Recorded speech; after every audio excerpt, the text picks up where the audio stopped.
Udah live ya? Gue seneng banget kemarin gue ketemu sama salah satu pemain kita yang sempat ngebawa Chelsea juara dari Jose Mourinho. Pertemuannya online, dia berada di Italia dan kita di Indonesia. Gue ikut acara di blibli.com Bold Festival dan gue punya kesempatan buat Q&A. Pemain ini salah satu pemain yang sempat kita anggap kayaknya udah habis, tapi ternyata pas dia pindah ke Chelsea itu dia bener-bener sparknya balik lagi, terus dia jadi key player. Dia main di posisi 8, dia bisa passing bola through ball, passingnya juga sangat-sangat signifikan. Dan dia ngasih supply bolanya ke Diego Costa, Eden Hazard. Kira-kira udah tahu belum dia siapa? Dan yang paling keren, dia berasal dari tim rival, the one and only Cesc Fabregas. Jadi format acaranya itu kita ngobrol. Cesc Fabregas banyak ngasih uh, key moment di dalam hidupnya, bagaimana dia ngambil keputusan saat pindah ke Arsenal, terus dia pindah lagi ke Barcelona, terus dia pindah lagi ke Chelsea. Dan kita punya kesempatan Q&A dan sempat menanyakan hal yang selama ini menjadi kegelisahan kita semua. Mungkin nggak Chelsea juara di musim ini? Jawabannya gue taruh di akhir video. Jadi kalau kalian yang mau tahu jawabannya apa, kalian tonton sampai habis. Kalau kalian ngerasa manfaatnya video ini, kalian share, likes, and comment. Dan jangan lupa buat subscribe channel terbarunya dari Bridge of Blue. Adalah pilot project dengan setup yang baru. Semoga bisa menghibur juga, bisa memberi informasi dan bermanfaat buat kalian. Oke, let's go. Oke, jadi Cesc Fabregas ini masuk ke Chelsea di musim 2014-2015. Dia langsung gacor, main 34 game, terus dia juga menyumbangkan 3 gol dan 18 assist. Di musim ini juga dia berhasil membawa Chelsea juara, pemenang Premier League. Dan di musim berikutnya dia makin gacor lagi, main 37 game dengan 5 assist dan 5 gol. Jadi sebenarnya Cesc Fabregas ini di 3 musim awal di Chelsea, termasuk 2016-17, itu dia lumayan gacor juga gitu. Cesc Fabregas berhasil menjadi kepercayaannya Jose Mourinho. Jadi under Jose Mourinho dia juga berhasil ngebawa Chelsea itu juara. Dan menurut gue perannya Cesc Fabregas ini cukup vital di Chelsea musim itu karena dia bisa ngatur ritme permainan, di mana itu banyak pemain-pemain kita yang memang luar biasa ganas. Ada Diego Costa, ada Eden Hazard, dan waktu itu Terry juga dipercaya lagi bersama Gary Cahill. Dan memang 2014-15 Chelsea ini salah satu tim yang memang cukup cukup disegani gitu dengan hadirnya kembali Jose Mourinho pada saat itu. Jadi acara dimulai jam 4 sore, beberapa opening lah, opening, kemudian kita langsung ketemu sama Fabregas, dia live dari Como. Pertanyaan pertamanya itu kenapa dia pindah ke Arsenal dari Barcelona di umur 16 tahun, dan pada saat itu dia salah satu pemain La Masia yang diproyeksi bisa menggantikan peran Xavi dan Iniesta di Barcelona utama. Ini jawabannya. Well, it was not an easy decision, that's for sure. I was only 16 years old and Arsenal came knocking. I was at Barcelona, the club of my heart, and I was very happy. Dream, you know, that everyone wants to play for Barcelona when you are Catalan at a young age.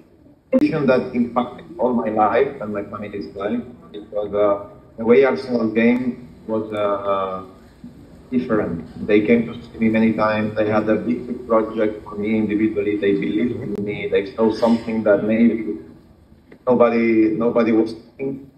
And you know, when I was there, and Arsene Wenger met me, and David Bean met me, and basically made me understand and my family what they wanted from me. I decided it was the best decision, and I took the risk, you know, in a way, because it was a little bit of a risk to leave everything behind, all my life, all my childhood, all my family, all my friends, all my school, So it was the best decision I made for sure in my life, and hopefully, it impacted, as well some of the other kids, to be ruthless and adventurous in their decision. 100% it had a big impact in my life.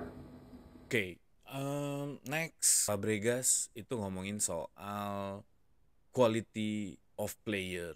Apa sih yang bisa bikin lo tuh bertahan di ketatnya persaingan pemain profesional di Eropa, bisa sampai lo main di Arsenal, Barcelona, Chelsea, dan lo punya track record yang cukup signifikan, dikenal orang sebagai pengumpan yang ciamik, karena kita tahu Fabregas juga menjadi the fastest player reach 100 assist di Premier League gitu. Kira-kira ini jawabannya. I think everyone talks about quality and talent, and of course this is important, but in my opinion, the most important thing is mentality and passion. You cannot be a football player at the top level for 20 years, especially with the pressure that we live under and all the basically surroundings that we have. We need to be the best players every 3 days, playing every competition, then go to the national team. You have to be the best here, you have to be the best there. The coach demands this, the directors demand this, the fans demand this, the press demands this. So you just have to perform at the highest level, and the pressure is very high. So for me, everything it's in the mind.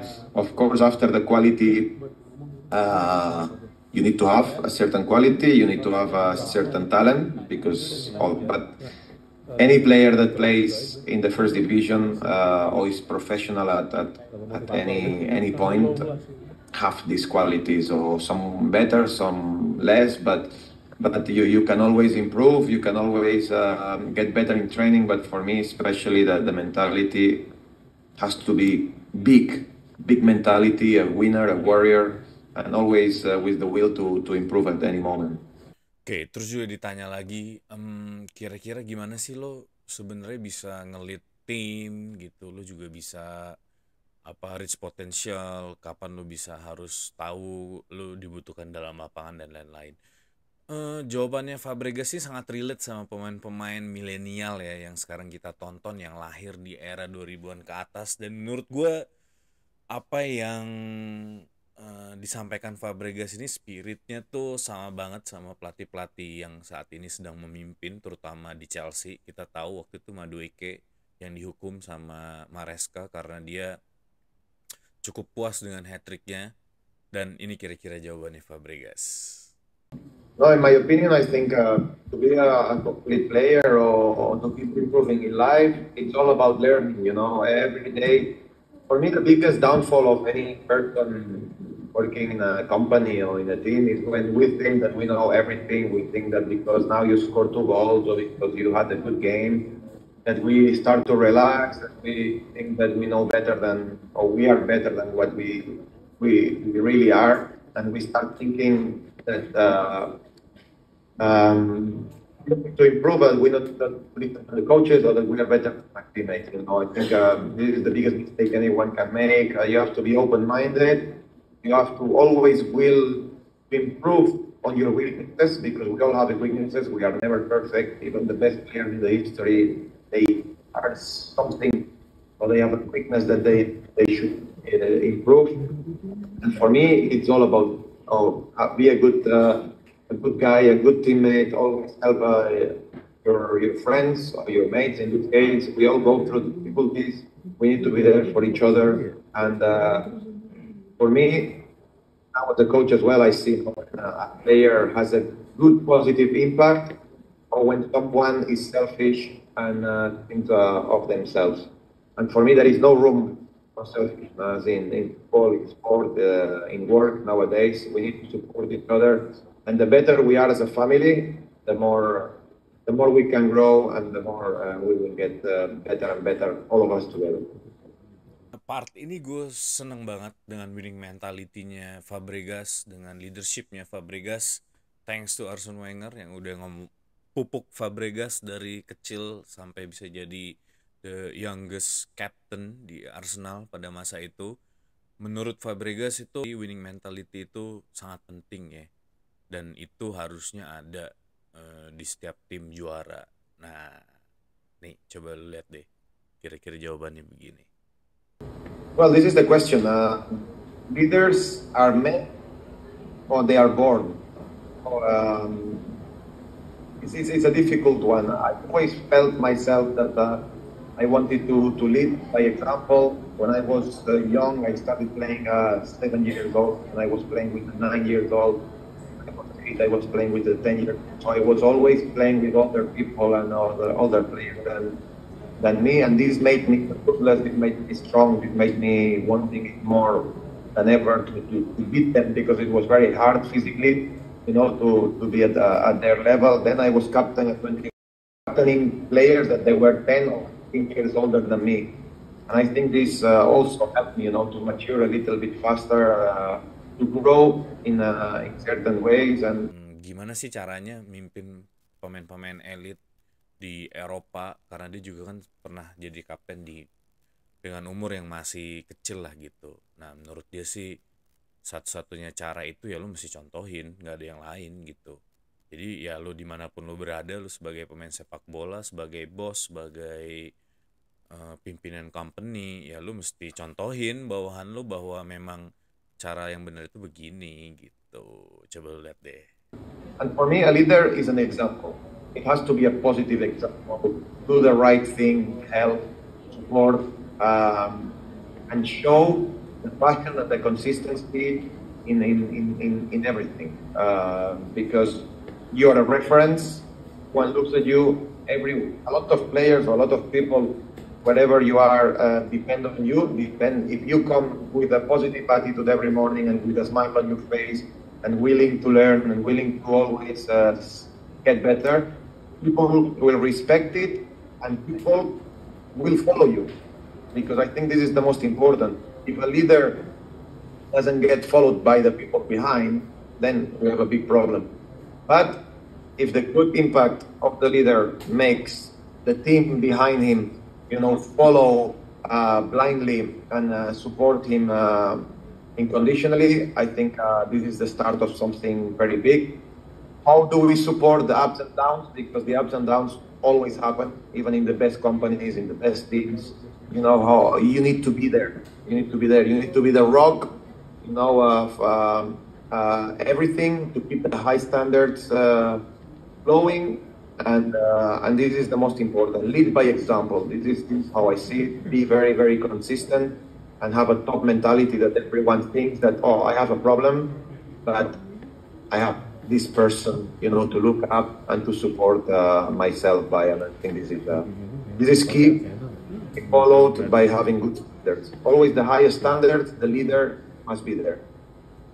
Sini nih yang gue suka, karena memang London Merah ini nggak pernah juara UCL, jadi cuma tipis-tipis saja sempat masuk ke final dan akhirnya kalah juga lawan Barcelona. Henry waktu itu bersedih. Nah, terus ditanya tuh sama moderatornya, kira-kira perasaan lu gimana sih waktu kalah gitu. Dan jawabannya sih menurut gue sangat profesional ya, dan memang seharusnya tim pemain elit yang profesional itu harus punya mindset kayak si Fabregas ini gitu. Coba lo lihat deh jawabannya. Well, at that time it's very easy, to feel down. We are all human beings. We all have sometimes a little bit of fears, a little bit of downs. But do you know the word resilience? Okay, what does that mean? If you can be precise about what resilience means. Yes. And also it's the ability to recover, or to adapt difficult situations, to challenges, to adversity. It means bounce back from setbacks. It means continue moving forward, even if you have obstacles, even if you have defeats. For me, this is the key. Resilience. It goes back to everything. We can talk about leadership. We can talk about positivity, consistency. Resilience for me is the key word that reflects about everything we want to achieve in life. How strong your mind is to stand up from a defeat, from a bad moment, from a bad decision, because I make bad decisions every day. But be conscious of this bad decision, analyze it, try to make it better. And I see life, I see my job, I see everything with this word in my mind: resilience, and always adapt to every situation. Be conscious that bad moments happen, but how do you adapt to these bad moments, and how you come out of these bad moments. And this moment, that final, we lost, we accept it, but life doesn't finish. There is always another opportunity, and another, and another, and another, and it's about how you want to go with it, how you interpret all of these moments, and how you want to go. You want to go down, you want to feel down, you will always feel down. You want to be positive, you want to be with a good attitude, you want to overcome these situations, you will do it. Sooner or later it will come. You want to let yourself down, you don't let anyone down, because you can have good moments, you can have bad moments, but no one can doubt my dedication. No one can doubt that I always try to do my best. No one can doubt that I wake up every day willing to give my absolutely everything for where I'm working. And this makes me go to sleep relaxed.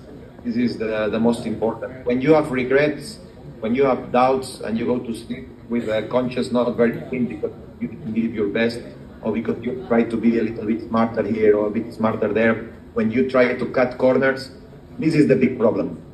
When you do absolutely everything there is, to achieve your targets every single day, and you do it with positivity, and trying always to as I said, take by example. Sometimes it will be great, sometimes maybe you will have a little bit of dips, but for sure, in the long term, everything will be good. I have no doubt about this. It's happened to me so many times in my career, in my life, and I'm a big believer of this. Ini ada pesannya Fabregas juga buat kita semua, mungkin buat para blues yang saat ini sedang mencoba meniti karir. Bagaimana Fabregas mencontohkan kehidupannya dari kecil sampai dia memutuskan untuk pindah ke London, balik lagi ke Barcelona, pindah lagi ke London, karena dia yakin dia bisa lakukan hal terbaik dalam decision yang dia ambil, bisa mengeluarkan kemampuan terbaiknya. Coba lo dengar penjelasannya. I believe in myself, I believe in my ability, I prepared myself. Obviously, you need to be prepared, you need to feel prepared. I will never throw myself into something that I don't see that I am ready. But I left my home when I was 15. I went to La Masia after 6 years of basically not being at home because I was traveling to Barcelona from my hometown. Every day, and leaving the home at 8 in the morning, coming back at 11 at night, since I'm 9 years old. Then I went to London at 16, then I went back to Barcelona, I went back to London. I have no fear to take decisions, even if they are strong decisions that can change my life. And when I had the opportunity, to stop my career and to become a coach in Como, I felt ready. I was already preparing myself 5 years before, studying and analyzing and speaking to a lot of people. I'm a very curious person that I like to learn every single day. I like to surround myself from people that is much better than me, because I think this is the only way to grow and to get better. And when you go into something, you cannot have doubts. This is for sure. In Spain we have a sentence that we say, when I throw into the pool, I throw into the pool ready with the best swimsuit and ready to swim. It is the most important for me. And from there, work hard, as I said before, believe in what you are doing, have very clear ideas, don't let that bad moments, make you change your mindset or your philosophy or your methodology. And from there, keep growing, keep learning, understand that you are not perfect. And as I said, keep learning every day, because this is a process, this is a road that is very, very long. I'm still very young. And I'm doing what I love, I'm very lucky and very blessed, and this is the most important. Dan ini yang paling gue tunggu-tunggu waktu gue nanya ke Fabregas, gue deg-degan banget sumpah, karena gue mengucapkan thank you karena dia udah membawa trofi Premier League balik lagi ke London di 2014-15. Terus dia bercanda, lu fansnya Arsenal ya? Enggak lah, oh, nggak mungkin men. Tanya dia, kira-kira apa aja yang bisa lo ambil gitu dari Pep Guardiola, dari Arsene Wenger, dari Jose Mourinho. Terus juga gue tutup pertanyaan gue dengan, mungkin nggak Chelsea juara di musim ini? Ini jawabannya. I want to ask you this question. Sorry, you are an Arsenal fan, right? No, oh my God, come on. I'm a Chelsea, and now we are not in title race. Okay, I want to ask you a question. You already coached by Pep Guardiola, Arsene Wenger, and Jose Mourinho, right? Do you think these coaches have impact for you now when you lead the Como? And also, what is the most important thing you learned from this greatest coach in the history? Also, another one.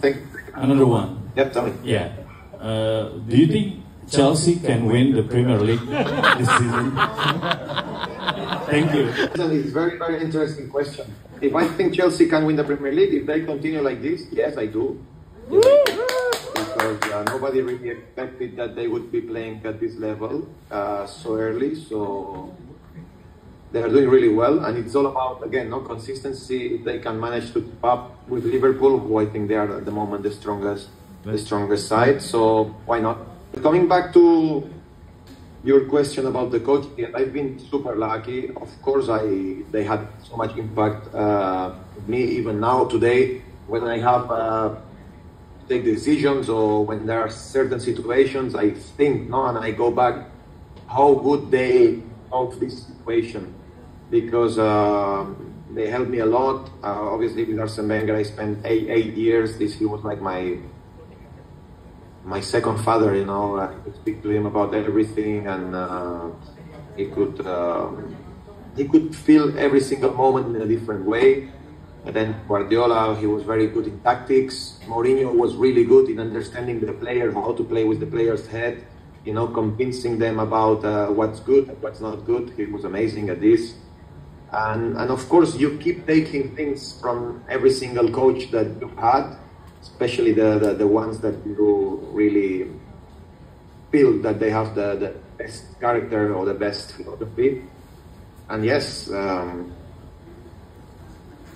I try to get influenced by the best, and they are definitely the best. And of course, I reflect myself on them a lot in every single decision that I need to take, without obviously leaving out my personality and my own mindset, which is very important. Great. So Chelsea will win this year. Yeah. They have a chance. Wait, I said they have a chance. I haven't put in my mouth that I said that they will win. They have a chance. They will have a chance. Itu dia perjalanan gue kemarin, ketemu sama Cesc Fabregas walaupun virtual, dan menurut gue itu pengalaman yang sangat menarik. Bisa ngobrol sama Cesc Fabregas, bisa tahu bagaimana dia bersikap di lapangan, bagaimana dia berlaku secara profesional sebagai pemain bola. Dan gue bisa dibilang salah satu fansnya Fabregas saat dia di Arsenal maupun dia pindah ke Barcelona walaupun sempat flop, dan dia balik lagi ke Chelsea dan dia jadi menemukan sparknya lagi. Dia jadi the fastest player, reach 100 assist. Menurut gue perjalanan karirnya luar biasa. Dia bisa membawa Spanyol sampai sejauh itu di masanya dia, bisa membawa Arsenal selalu compete di setiap musim. Dia bisa membawa Chelsea menjadi juara. Menurut gue nih pemain bisa dibilang salah satu dari 100 pemain terbaik di dunia. Kalau menurut gue begitu, menurut lo gimana? Coba lo komen, lo likes, dan lo share video ini supaya makin banyak yang tahu tentang Bridge of Blue. Udah kumpul semua di sini fans-fansnya Chelsea, ya. Oke, ciao, sampai ketemu di episode selanjutnya. up the Chelsea.